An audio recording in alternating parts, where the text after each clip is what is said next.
If you believe modern civilization is too advanced to truly collapse, that supply chains, technology, and institutions form an unbreakable shield against chaos, then the year 1316 deserves your attention.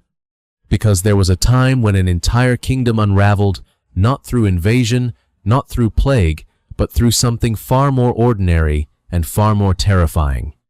There is a dark and deadly gap in England's history.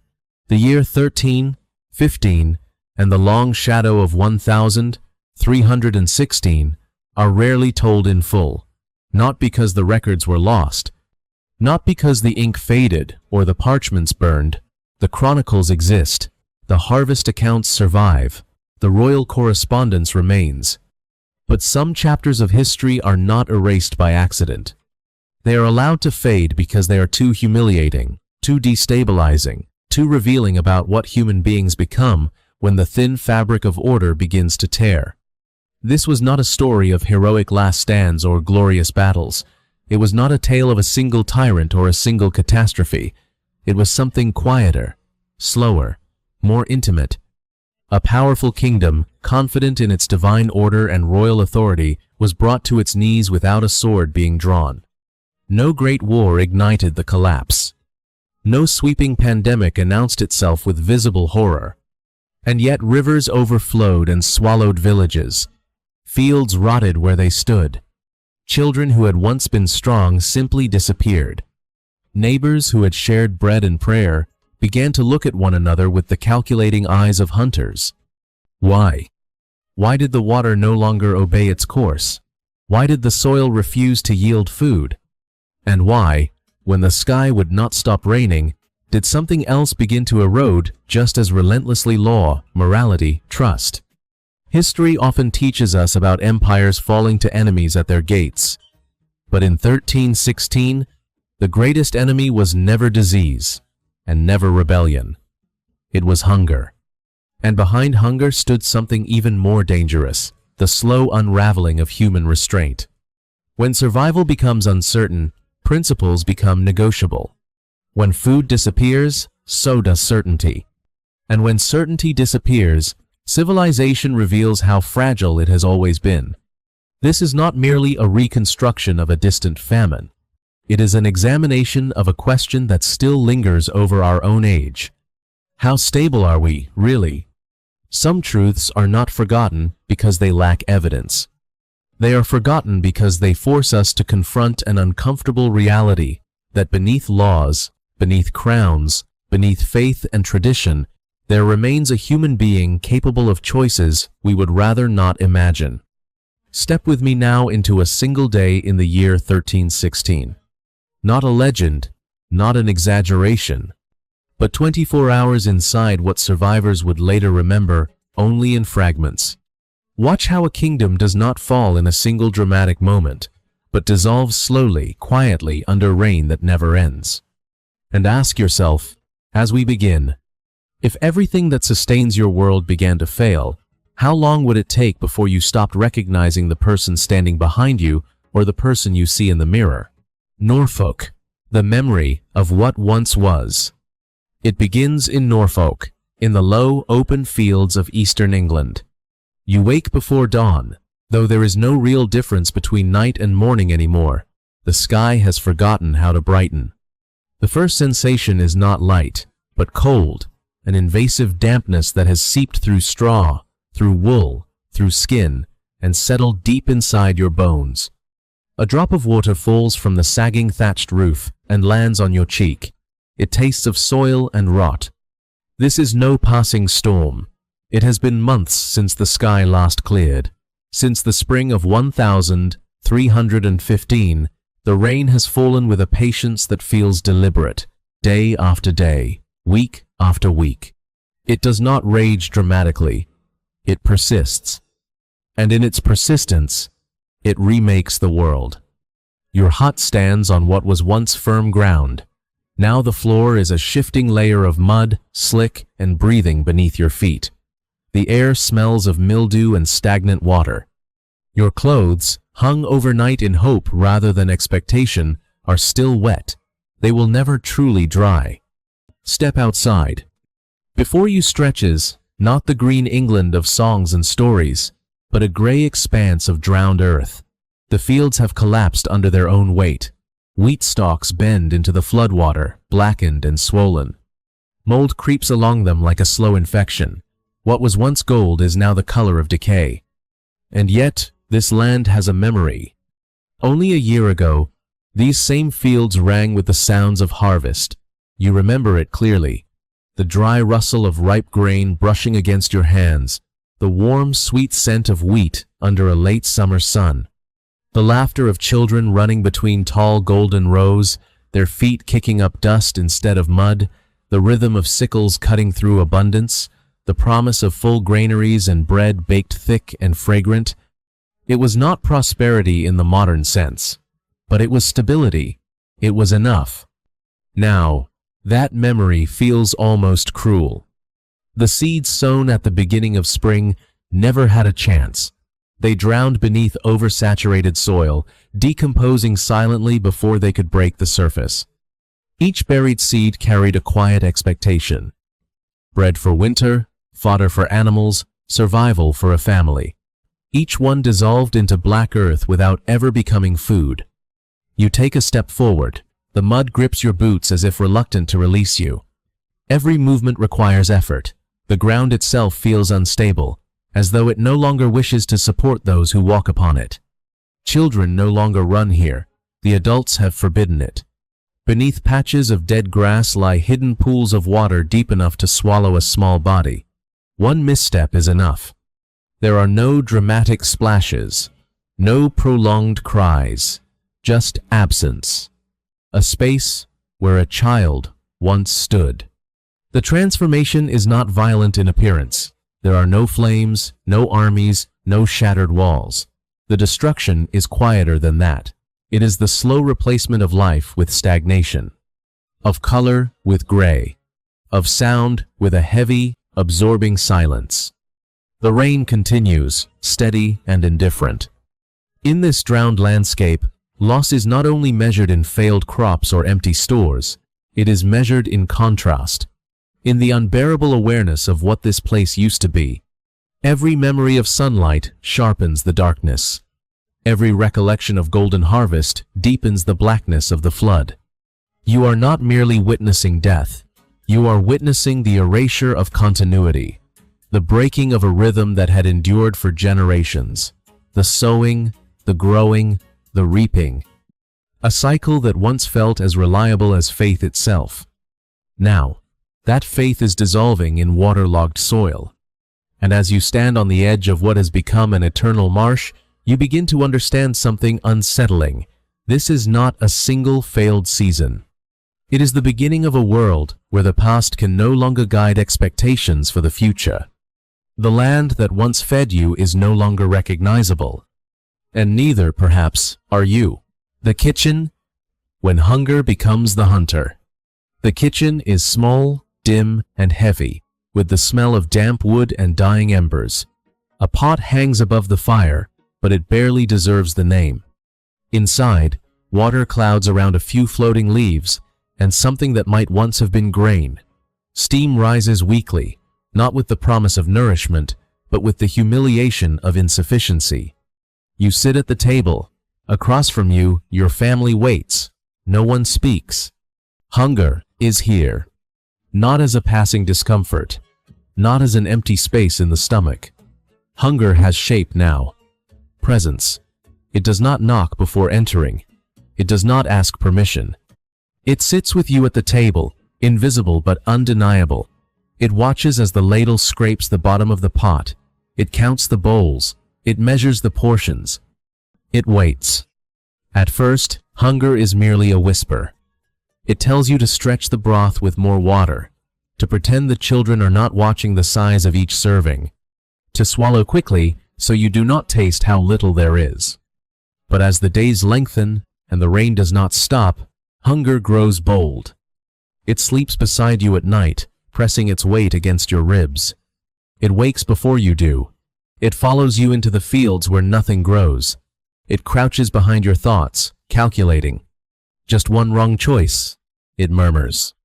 Just one desperate decision, and you might live one more day. Hunger does not rage like a storm. It erodes. First, it steals comfort. You stop caring about flavor, about warmth, about the small rituals that once made meals sacred. Then it takes memory. You struggle to recall the sweetness of last year's harvest, the way fresh bread once cracked open in your hands. The past becomes unreal, like a story told by someone else. After memory, hunger reaches for reason.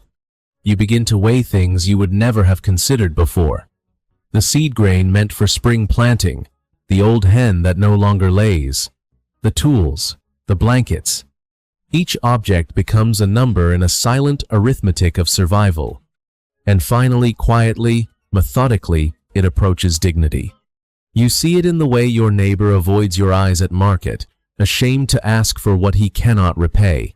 You hear it in your own voice when it trembles over a request for scraps.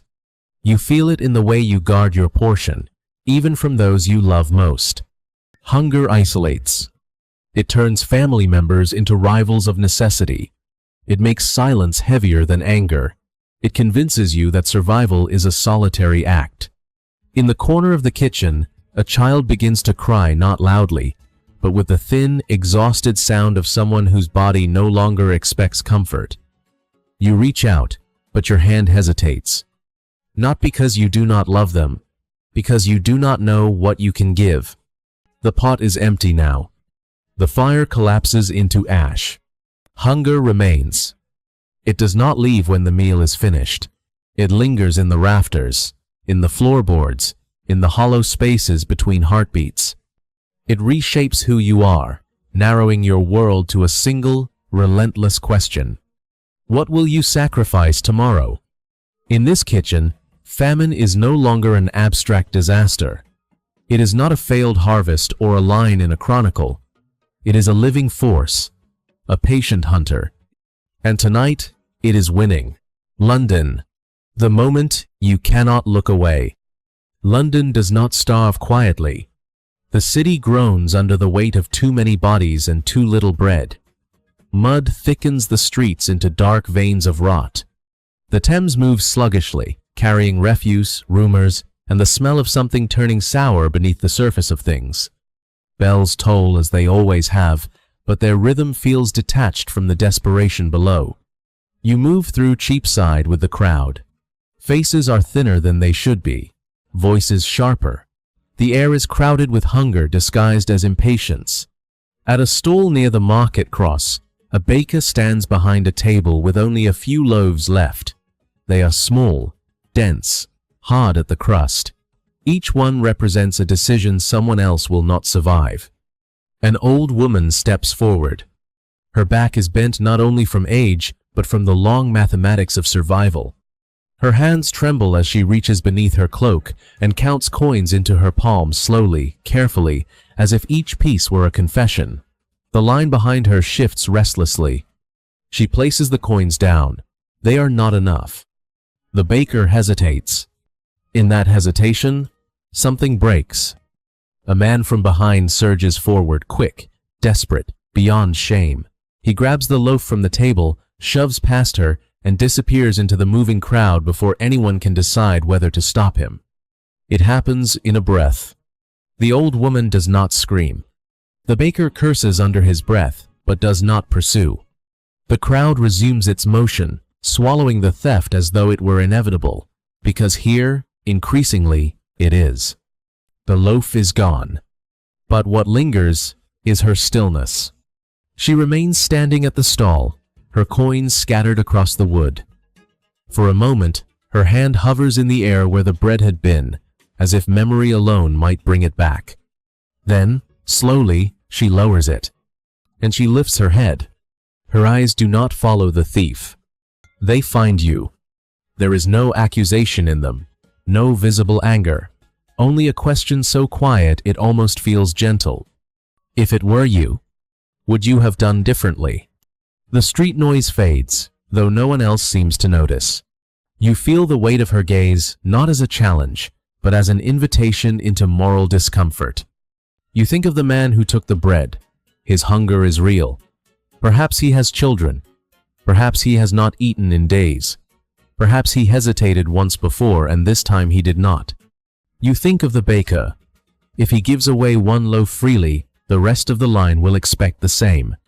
His own family waits at home. You think of the woman. Her coins were counted honestly. She followed the rules of a system that no longer protects the obedient. In this city, starvation has turned ethics into negotiation. Charity competes with survival. Law competes with instinct. Compassion competes with fear. And you standing there, unseen, unharmed, must decide where you would stand if the loaf were the difference between your child breathing tomorrow or not. Her gaze does not accuse you of cruelty. It asks whether you are certain of your virtue. Because famine does not simply empty stomachs. It rearranges the boundaries of right and wrong. It forces ordinary people into choices that history later condemns from a safe distance. The old woman gathers her coins one by one. No one bends to help her, not out of malice but because everyone is calculating something of their own. When she turns away, she does not look defeated. She looks altered. London continues to move. But you cannot. For a moment, you understand that catastrophe is not only measured in deaths or failed harvests, it is measured in glances. In the instant, when someone else's desperation forces you to examine your own. And in that crowded street, beneath a sky that promises no mercy, you realize something unsettling. In another life, under the same hunger, you might have been the one who reached for the bread, the king, when power begins to rust. Far from the flooded fields and hollow kitchens, the king still sits upon his throne. The hall is vast, stone-vaulted, built to echo authority. Torches burn along the walls, their flames struggling against damp air that creeps even into royal chambers. Outside, rain continues its relentless descent, drumming against the windows, soaking banners, dissolving roads into mud. Inside, a messenger kneels. Reports arrive not as single disasters, but as repetition. Norfolk drowned. Crops failed in the Midlands. Grain ships delayed. Riots murmuring in London. Livestock slaughtered early because there is no fodder left. The king listens. He is armored not for battle, but for ceremony. Yet the steel at his shoulders shows faint lines of rust where moisture has settled. It is a small imperfection, easy to overlook. But it spreads quietly, like doubt. In the courtyard below, horses are being put down. Not out of cruelty, out of necessity. There is not enough feed to carry them through winter. War mounts, once symbols of mobility and conquest, collapse under a different enemy, one that cannot be charged with a lance. The sound of a horse falling is heavier than it should be. Power, too, is being slaughtered piece by piece. The royal banner hangs above the gate, its colors dulled by constant rain. It does not snap proudly in the wind. It droops heavy, saturated, as if the fabric itself has absorbed the kingdom's despair. Once, that banner meant stability, divine order, a promise that the crown stood between the people and chaos. Now it hangs like a question. The king rises from his seat and walks toward the narrow window. From here, he can see little of the suffering, only gray skies, blurred towers, the suggestion of a restless city. Distance protects him from the smell of rot and hunger, but it does not protect him from responsibility. The crown rests upon a nearby table. It is gold, set with stones meant to reflect light. In ceremonies, it gleams. In portraits, it signifies permanence. But tonight, when he lifts it, it feels heavier than ever before. Not because the gold has changed, because meaning has. The crown is no longer merely a symbol of authority. It is a ledger of expectation. Each jewel a promise made to subjects who now stand knee-deep in water and desperation. Each curve of metal a reminder that kings are meant to command outcomes, not endure excuses. He places it upon his head.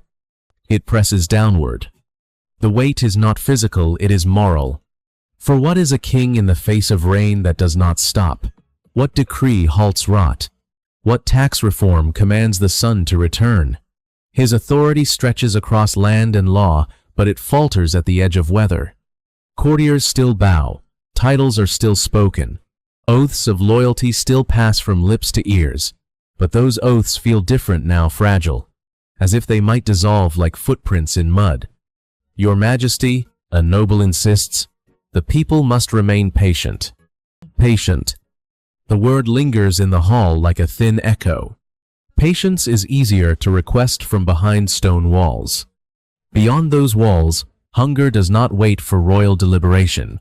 It spreads, it whispers, it erodes faith as steadily as rain erodes earth. The king knows this. He feels the shift, not yet rebellion, not yet open defiance, but something subtler and perhaps more dangerous, doubt. Not shouted in the streets, but forming quietly in the minds of those who once believed the crown was chosen by God to ensure order. If famine persists, what becomes of divine favor? If the land fails, does heaven withdraw its blessing, or does the fault lie closer to the throne? These questions do not appear in official records. They live in silence, in glances exchanged between merchants, in sermons that hesitate before praising providence. The king returns to his throne. The armor creaks as he sits. The rust along its edges will spread if not cleaned. Small, almost invisible, but relentless. Power does not collapse in a single dramatic moment. It corrodes, like iron left in rain, like faith left unanswered, like loyalty tested too long. In the courtyard, another horse falls. The banner hangs low. The crown remains heavy not because it is made of gold, but because it now carries something far more fragile than metal. The belief that a single man can hold back the unraveling of a kingdom. And for the first time, even within stone walls, that belief begins to thin. Disease. The slow arrival of the cold. The famine weakens the body first. Disease follows quietly behind. It does not announce itself with spectacle. There are no sudden collapses in the streets, no dramatic proclamations of plague. Instead, it begins in the smallest, most forgettable ways: a cough that lingers a little too long, a fever that does not fully break, a weariness that sleep cannot repair. In a village already thinned by hunger, night falls early. The air is damp and cold. Smoke from low fires clings to the rafters. Families lie close together, not out of comfort, but to share what little warmth remains. The darkness feels heavier now, as if the walls themselves absorb sound. And then, a cough. Dry at first, then deeper, persistent. It comes from the corner where an old man lies beneath a thin blanket. No one speaks. They have all been coughing. It could be nothing. But the cough returns, slower, thicker. Each breath drawn with effort, as though the air has grown heavy and must be pulled inward by force. Disease does not rush. It settles. You hear it in the rhythm of the night. A pause. A ragged inhale. A faint, wet rattle in the chest. Then silence again. Someone turns in their sleep, pretending not to listen. By morning, the old man does not rise. His eyes are open, but unfocused. His breathing shallow, uneven. There is no dramatic plea, no final speech. Only a quiet struggle between lungs too weak and air too cold. Death does not arrive with a scream. It arrives as a breath that fails to return. Those who remain do not cry loudly. Grief has become muted, rationed like food. They wrap the body in cloth. They avoid touching the face for too long. Not out of indifference, but from a growing fear that proximity carries consequence. The sickness spreads without spectacle. A child develops a fever that burns without flame. A mother's cough deepens until each word is followed by a gasp. Neighbors begin to speak through doorways instead of crossing thresholds. The village grows quieter, not because it is peaceful, but because sound itself has thinned. Even the church bell tolls less frequently now. Not from mercy, but from exhaustion. The physicians, where they exist, speak in theories. Imbalance of humors, corrupted air, divine correction. They prescribe herbs, bleeding, prayer. None address the root that everyone feels but cannot name aloud. Starvation has stripped the body of defense. Hunger has opened the gate. Disease simply walks through. What makes it unbearable is not violence. It is slowness. There is time to watch someone fade. Time to notice how their voice weakens over days. Time to observe how their hands grow colder. How their breathing becomes an effort rather than a reflex. Time to hope, briefly. When they seem better only to realize the improvement was merely the body gathering its last strength. No thunder marks the end. Only the absence of sound where breathing once was. In the cold hours before dawn, you begin to understand something terrifying. This enemy cannot be fought with strength. It cannot be reasoned with. It does not respond to courage. It thrives in weakness. And everyone is weak now. The famine had a face: flooded fields, empty bowls, stolen bread. Disease has none. It is invisible, patient, indifferent.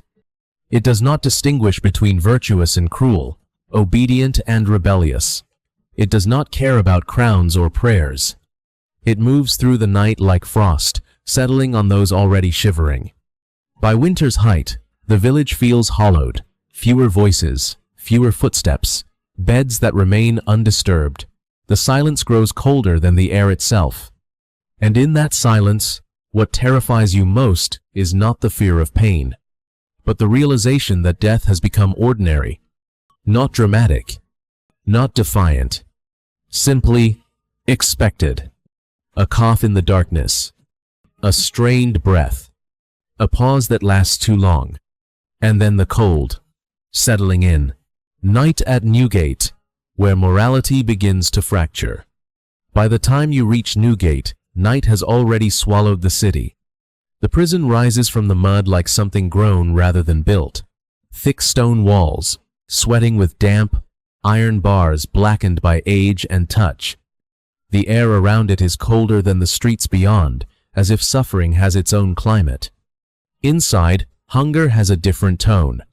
It is no longer the quiet arithmetic of the kitchen, nor the desperate surge of the marketplace.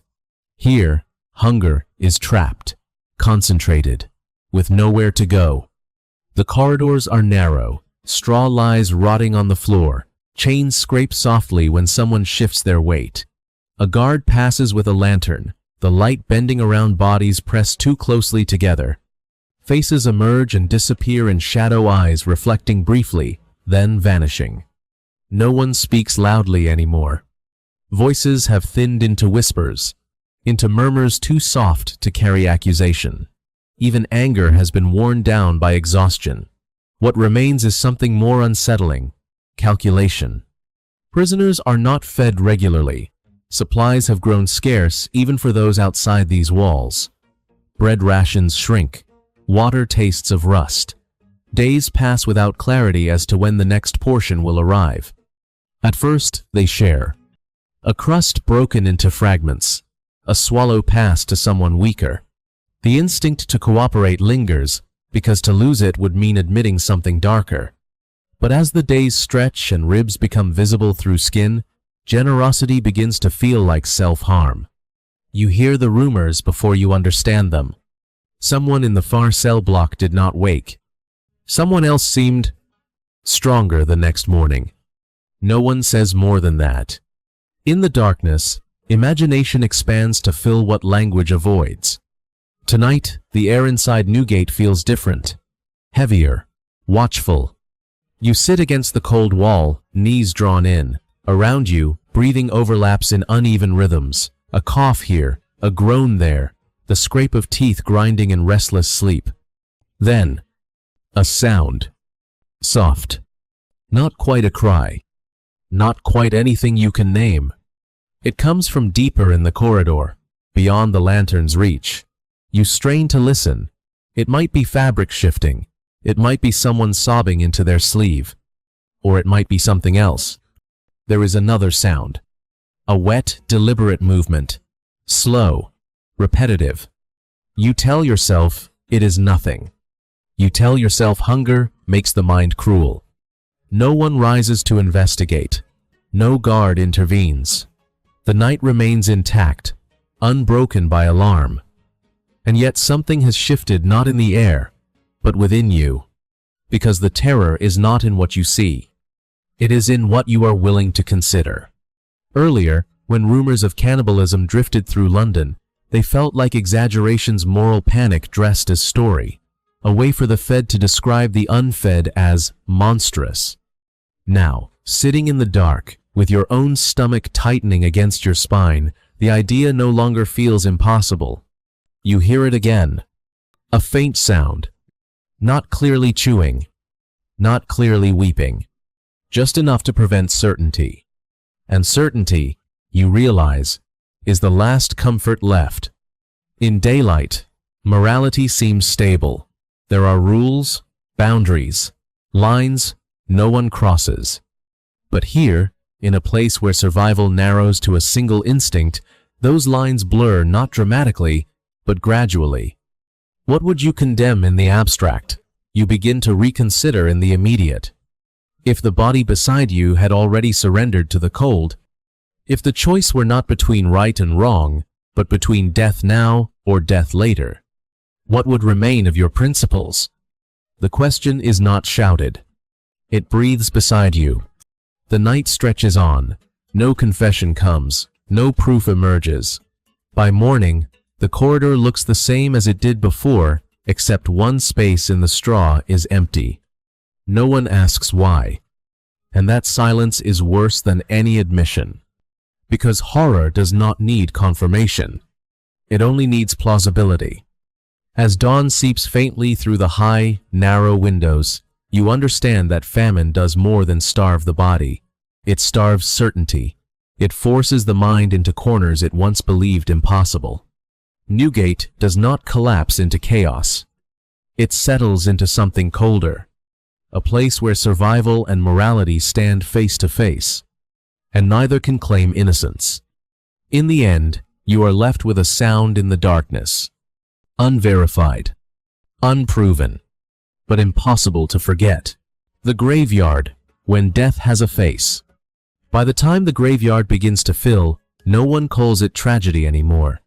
It becomes procedure. The ground behind the church, once a quiet field edged with worn stone markers, has turned into mud churned by too many footsteps. Rain softens the earth faster than the gravediggers can manage. Pits are dug wide instead of deep. Names are spoken quickly, if at all. There is no strength left for ceremony. From a distance, it looks collective. Anonymous, a gathering of loss without distinction. But famine does not bury numbers. It buries people. You step closer. The soil has collapsed slightly along one edge of a fresh trench. In the dim gray light of morning, something pale interrupts the brown monotony of earth. At first, you think it is a root. Then you see the fingers. Small, mud-streaked, curled tightly inward as if still grasping. The hand belongs to a child. The body beneath the soil has shifted just enough for the arm to surface, emerging from the rain-loosened ground like a fragile accusation. The fingers are not open. They are clenched. You kneel despite yourself. Between those rigid fingers is something indistinct dark against the skin. It could be a bead from a rosary. It could be a shriveled grain of wheat saved from the last harvest. It could be nothing more than hardened earth pressed into the palm. But the gesture remains. Even in death, the hand is holding on. Around you, others continue their work. A cart tips forward. Another shrouded form slides into place. A priest murmurs words that dissolve into the wind before they settle on anyone's ears. There are too many bodies now for individual graves. Too many losses to memorize. Yet this hand refuses anonymity. It suggests a story. Perhaps this child once ran through fields that glowed gold in late summer. Perhaps those fingers once clutched a wooden toy, or reached upward to be lifted. Perhaps the object now trapped in their grasp was given in hope, a blessing, a promise, something meant to protect. And here, in the mud, protection failed. A few steps away, part of a small shoe protrudes from another grave where the earth has not yet settled. The leather is cracked but carefully stitched. Someone once measured that foot. Someone once tightened those laces. Death, at scale, becomes abstract. Death, up close, becomes unbearable. You notice a chain glinting faintly at the edge of another burial, still looped around a neck the gravediggers did not have time to examine. The metal catches a shard of weak sunlight before the clouds reclaim it. Even now, someone is adorned, though there is no one left to admire or remember. The rain resumes. It falls steadily, pressing soil back into place, erasing outlines, smoothing individuality into a single dark surface. By afternoon, the hand is no longer visible. The trench looks like every other trench. But you have seen it, and you cannot return to thinking of famine as a statistic, because once death has a hand, once it has fingers curled around a final object, it ceases to be distant history. It becomes intimate. The graveyard stretches wider each week. Fewer markers, fewer names, more silence. Yet, beneath the mud lie not symbols of catastrophe, but interrupted lives. Each body once carried memory, laughter, fear, stubborn hope. Each one once believed tomorrow would arrive as it always had. The tragedy is not only that they died. It is that the world adjusted. The church bells continue to ring. The rain continues to fall. The kingdom continues to govern. Above ground, life rearranges itself around absence. But beneath the soil, just below the surface, are small clenched hands and quiet objects still being held. And that more than the numbers, more than the chronicles, is what endures. Not how many were buried, but that each one had something they were unwilling to let go of. Even at the end, we have walked through 24 hours in the year 1316. We have stood in flooded fields, in silent kitchens, in markets where morality was weighed against crumbs. We have watched a king fail to feed his own army. We have listened to coughing in the dark and felt the mud of the graveyard close over unnamed hands. History often feels distant because we prefer it that way. It is easier to believe that what happened then belongs to another species of human, more primitive, more fragile, less enlightened. We tell ourselves that we are different, that we have systems, technology, logistics, medicine, that satellites orbit above us and algorithms predict shortages before they begin. We tell ourselves that collapse now would look different. But famine in 1316 did not begin with savagery. It began with rain. It began with small disruptions. A failed harvest. Supply chains breaking in ways no one thought possible. Authority insisting control still existed, while granaries emptied quietly. It began with ordinary people believing tomorrow would correct itself. The hunger came later, and when it did not immediately turn neighbors into monsters. It eroded them slowly, logically, almost rationally. First went comfort, then certainty, then trust, then the invisible agreements that make society possible. That is the part history rarely lingers on. Not the spectacle of suffering, but the corrosion of restraint. So the real question is no longer how long modern society could endure a catastrophe like this. The sharper question is this: when the shelves in the supermarket stand empty not for a day, but for weeks, what will you trust more, your values or your stomach? When the lights flicker and the supply trucks stop arriving, will technology still feel like protection or like a memory? And when you meet your neighbor's eyes across a dark hallway, will you see a fellow citizen or competition? Are you certain you would not be the first to look at someone else the way hunger once taught people to look, measuring, calculating, weighing survival against conscience? We place immense faith in infrastructure, in refrigeration, in global trade, in digital systems that hum invisibly beneath daily life. But beneath all of that, the human body has not changed since 1316. It still weakens, it still fears, it still calculates risk in terms of survival. Civilization is not only built on stone and steel, it is built on restraint. It is built on the quiet decision, repeated every day, not to take what is not ours, even when we are afraid. The Great Famine eventually ended. The rains eased, crops returned. Children were born who never knew the mud of those years. But something had shifted permanently. Faith in divine order weakened. Trust in royal authority cracked. The idea that the world was stable had been exposed as fragile. And once that illusion breaks, it never fully returns. That is why some chapters of history are not forgotten because records were lost. They are forgotten because they are uncomfortable mirrors. The year 1316 asks something unsettling of us, not whether we would survive, but who we would become. As we continue exploring humanity's most brutal and hidden moments, remember this: the truth is rarely terrifying because it is violent. It is terrifying because it is plausible. Subscribe and join us as we uncover the next historical case where the line between past and present is thinner than we would like to believe. Thank you for walking through this long, relentless day in 1316. And before you leave, ask yourself one final time: if the rain began tomorrow, what would remain of us?